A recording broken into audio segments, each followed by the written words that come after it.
Chers amis, pendant tout le temps pascal, jusqu'à Pentecôte, nous aurons tous les jours un passage du livre des Actes des Apôtres qui nous sera donné en nourriture à la première lecture de la messe. Écoutez, au chapitre 1, c'est Jésus qui parle. « Vous allez recevoir une force, celle de l'Esprit Saint, qui descendra sur vous. Vous serez alors mes témoins à Jérusalem, dans toute la Judée et la Samarie, et jusqu'aux extrémités de la terre. » Voilà que l'Église, dans sa pédagogie, nous offre de contempler le déploiement de la résurrection de Jésus, qui inaugure, disons, à partir du moment où Jésus monte au ciel, surtout, l'entrée en scène des apôtres, qui vont devoir se retrousser les manches et prendre toute leur place. Et ils vont avoir comme mission d'annoncer cette victoire du Sauveur sur le mal et la mort à toute l'humanité. Les Actes des Apôtres, c'est donc ce livre biblique qui est constitué de 28 chapitres, qui suit directement les 4 évangiles, avant même les lettres de Paul. C'est par les Actes des Apôtres que nous connaissons beaucoup de choses. L'Ascension, la Pentecôte, la vie des premières communautés chrétiennes, le témoignage d'Étienne, ce premier martyr, la vocation, la conversion de Paul, son itinéraire, le concile de Jérusalem, les voyages de Paul, les voyages de Pierre, l'évangélisation des grandes villes de la Méditerranée, l'établissement des premières églises dans tout l'Empire romain, etc., etc. C'est dire son importance. Mais vous savez, je fais ici une remarque importante au passage, par ailleurs, que tout est important dans la parole de Dieu, et que nous ne pouvons pas faire le tri, et que l'une des meilleures manières de se tromper et de prendre un mauvais chemin de foi, c'est justement quand on fait des petits choix avec la Bible, qu'on décide de ne garder que ce qui nous plaît, quand on va seulement dans le sens qui nous convient. Cette attitude-là, de faire son petit marché avec la parole de Dieu, en piochant dans une écoute sélective, cela porte un nom, mesdames et messieurs, c'est strictement ce qu'on appelle une hérésie. Tout de suite les grands mots, me direz-vous. Vous ne croyez pas si bien dire. En effet, le mot hérésie, étymologiquement, dans sa racine, signifie très exactement, en grec, choix, ou bien préférence.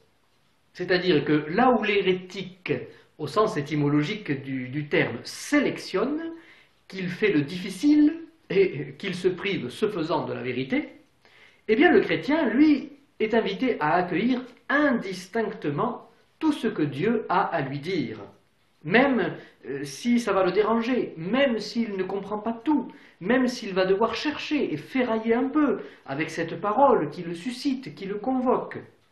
Que voulez-vous ? Si Dieu est Dieu, c'est ainsi, comme le disait le vieux prophète Isaïe, les pensées de Dieu ne sont pas nos pensées, et elles sont infiniment au-dessus des nôtres. Autrement dit, si la parole de Dieu vous déstabilise parfois, si elle vous dérange, si elle vous attend un peu au tournant, tant mieux, c'est bon signe, c'est dire que vous êtes vraiment disciple qui écoute et qui cherche à se laisser conduire par l'Esprit de Dieu. Or, voyez-vous, toute cette attitude fondamentale est exactement au cœur du livre des Actes des Apôtres. Quel progrès de la parole de Dieu est en train de se faire? Alors, je vous propose, du coup, en parallèle avec la série enquête du Père Michel sur la résurrection de Jésus, que j'espère vous suivez étape après étape, je vous propose d'entamer avec vous une série de vidéos sur ce beau livre des Actes des Apôtres. Alors nous aurons beaucoup à contempler, nous aurons beaucoup à accueillir, beaucoup à prier. Et en effet, c'est important de vous le dire, cette série de petits enseignements n'aura pas d'abord pour but de vous apprendre des choses de type documentaire culturel. Il ne s'agit pas pour nous de beaucoup savoir, d'avoir la tête bien pleine, mais de beaucoup aimer pour être chrétien, ce qui n'est pas la même chose. C'est-à-dire que c'est donc en vue, en nous, de l'accroissement de la foi, de l'espérance et de la charité que nous fréquentons la parole de Dieu. C'est parce que nous désirons répondre à Dieu qui nous appelle dans sa parole et qui attend quelque chose de notre vie, même si on a 95 ans. Seulement, vous avez sans doute devancé la précision que je fais tout de suite. Pour bien aimer quelqu'un, il s'agit quand même de s'intéresser à celui qu'on aime, non? C'est-à-dire de sentir qu'on a de la curiosité pour cette personne, de désirer la connaître mieux. Ou alors notre amour ne serait qu'intéressé. Et au lieu de regarder l'autre, je ne serais qu'en train de me regarder moi-même. Et je ne m'intéresserais à l'autre que dans la mesure où il pourrait m'intéresser et me donner quelque chose. Ce qui serait exactement le contraire de l'amour. Non. Saint Jérôme a été très clair en son temps. Il avait dit « Ignorer les Écritures, c'est ignorer le Christ ». Voyez, c'est donc à une connaissance aimante, à une connaissance amoureuse que nous sommes invités. Or, là-dessus, mes amis, nous avons de sérieux progrès à faire. Vraiment, les chrétiens, nous avons besoin de formation, nous avons besoin de nourrir bien davantage l'intelligence des Écritures, dont Jésus parle aux disciples d'Emmaüs, vous savez, le soir de Pâques, et aussi d'ailleurs dans la rencontre de Philippe avec l'eunuque de la reine d'Éthiopie, qui est son parallèle dans le livre des Actes des Apôtres. Vous trouverez ça au chapitre 8. Vous savez, c'est celui qui lit le prophète Isaïe, assis dans son char, il revient de pèlerinage à Jérusalem, et il n'y comprend rien. Et alors Philippe, poussé par l'Esprit Saint, le rattrape et lui dit « Mais comprends-tu donc ce que tu lis ?» Et l'eunuque lui répond « Mais comment le ferais-je, comment le pourrais-je si personne ne me guide ?»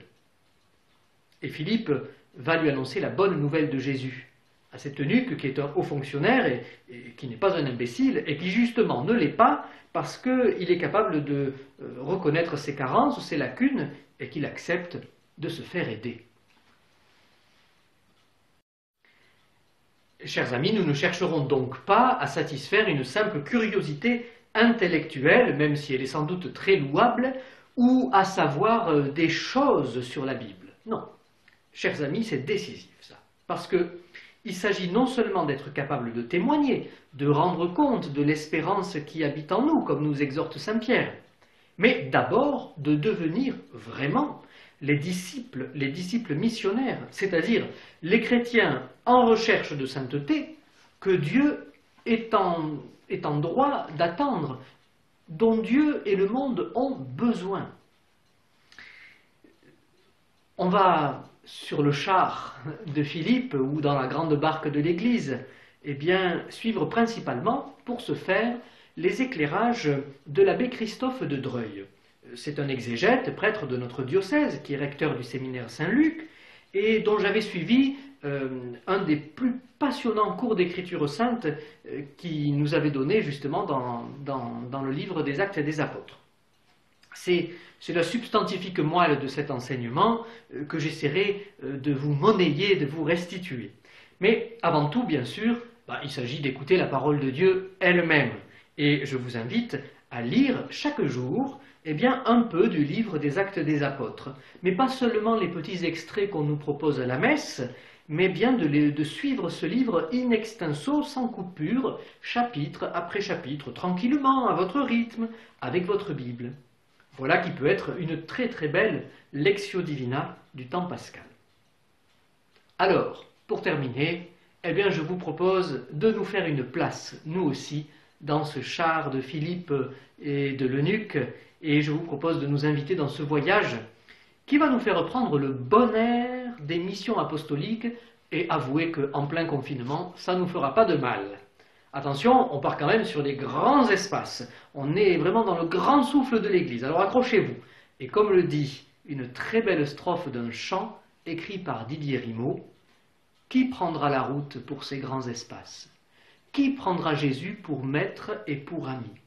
L'humble serviteur à la plus belle place, servir Dieu rend l'homme libre comme lui. » Tenez, je vous propose de l'écouter pour terminer.